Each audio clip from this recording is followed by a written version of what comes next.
A former Grand Rapids Christian high school star football player is dead. Andre Davis was shot in the back of the head yesterday morning, 2 hours after he got into an argument with someone at Latvian Hall. It is a story that we've been following since it happened, and today 24-hour News 8's Coco McAvoy talked with police and family members to try and find out more about what happened that night. Coco? Sue, police have now officially pronounced Andre Davis dead, but he's being kept alive so that his organs can be donated.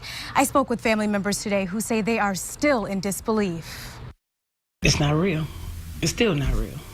Tanisha Barnes is Andre's cousin. She says the family calls him Dre, and growing up in the same neighborhood, they've always been close. I always was a part of Andre, and Andre was always a part of me. Police say Davis was at Latvian Hall yesterday morning and got into an argument with someone there. 2 hours later, he was in a car riding down Division with 5 other people when he was shot in the back of the head. We've heard a couple people ask that question about whether he was specifically targeted or not. I think everything regarding that type of thing is completely people guessing. I spoke to a board member from the Latvian Association. She didn't want to be identified, but says they've never had problems in the past and have always kept a good reputation. But police say they've been called out to Latvian Hall 13 times this year.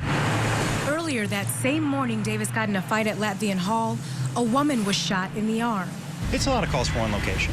Police aren't sure if the argument at the hall is related to the shooting, but family members believe Davis was just in the wrong place at the wrong time, something that's hard for them to accept. You don't know that feeling until it hits you. You just kind of blank space.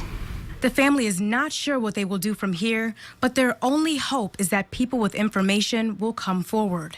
Even in all my rage during the initial time, I never thought I want this man's life. I just want justice.